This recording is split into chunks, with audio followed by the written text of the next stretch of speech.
simple concept.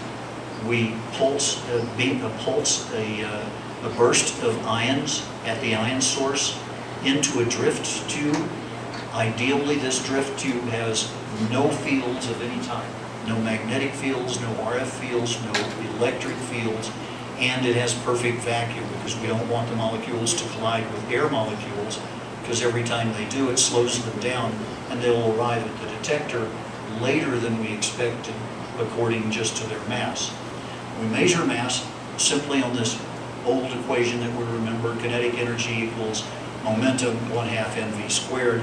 So we measure the velocity. The velocity is translated into this equation, and we now are easily able to convert these drift times into masses. Obviously, the longer this flight tube is, the more time space there is between different masses.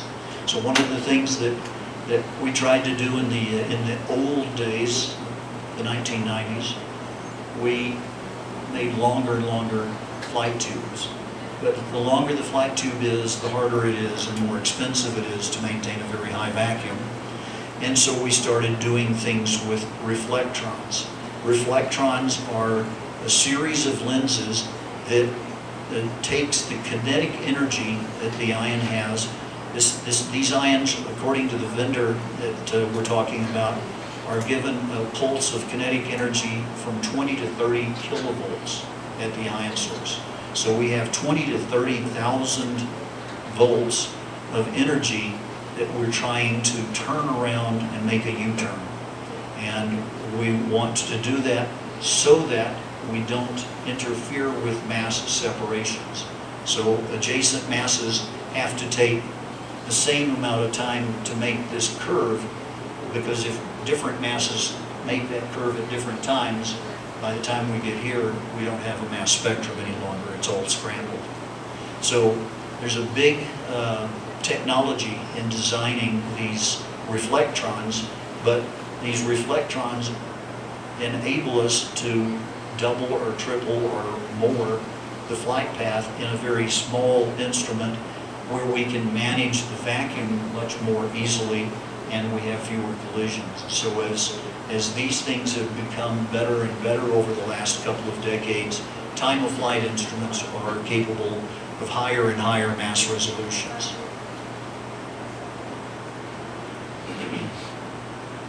Here's the FTMS, and I'll only just point out that because this is a superconducting magnet, one of the things that we have to contend with is that it's a long distance from where we create the ions to where we analyze the ions, and we have to go through a very strong magnetic field gradient with charged particles to get there.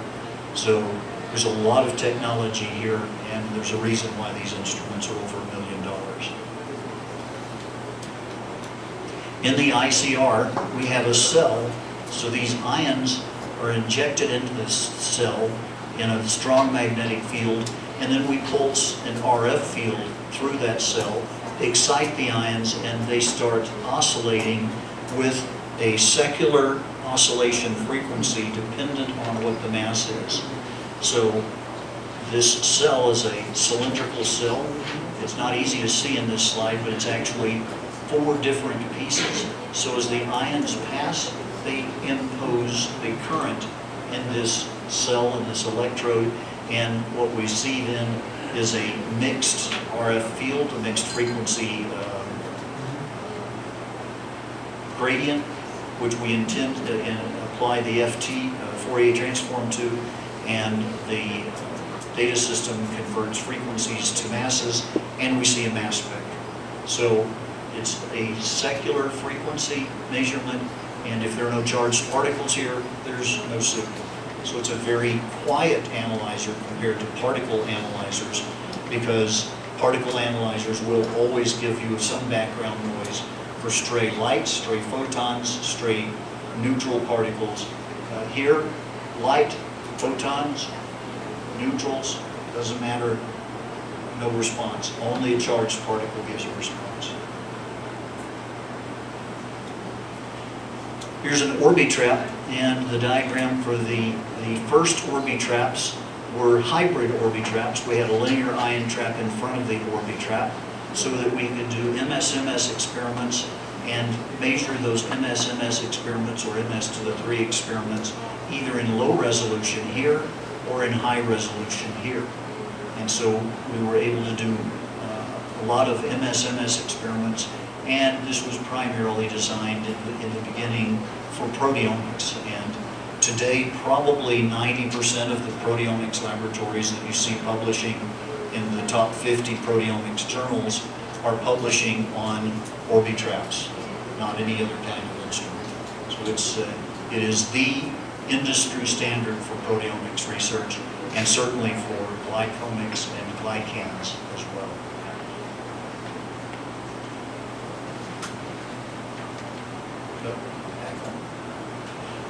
Here, the same thing happens as in the FTICR.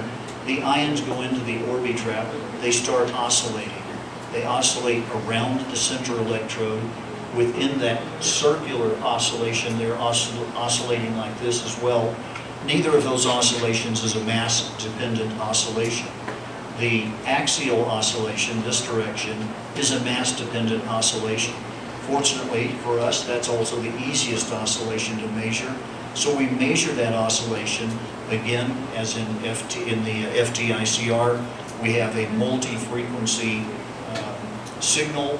We apply a Fourier transform and then calculate frequency to mass and generate the mass spectrum from the image current after applying the Fourier transform. Ion traps come in two forms, a three-dimensional trap and a so-called linear trap, or a two-dimensional trap. Here's a three-dimensional trap, and it's three-dimensional because these end caps and these ring electrodes are all hyperbolic surfaces, and so in the center of this cell is a three-dimensional hyperbolic surface. So inside of that hyperbolic field, we inject ions, and those ions then are scanned out as we change the RF voltage on the ring electrode. So this is a very, very sensitive technique because we're able to collect ions. So if we're not making very many ions in the ion source, we just sit and wait until we've got enough ions to fill the trap, and now we have a very strong spectrum. So the good news is that in ion physics, a long time is a microsecond. In chromatography, a short time is a second. So it means then that we're able to spend many fills per chromatographic peak, and so we have good sensitivity. We also have very fast measurements across a very narrow chromatographic peak, so we can use ion traps with UHPLC, for instance, or capillary HPLC, and still realize the sensitivity that's involved. The problem with a three-dimensional trap is that in the beginning, we have to coalesce all of these ions into a fairly small sphere in the center, so that when we start scanning the ions out, we maintain at least unit mass resolution. If they started from different places in the trap, we would have very poor mass resolution because the ions would arrive at the detector not at the calculated time for the given mass versus the RF voltage at that moment. So what we did is imagine these two end caps.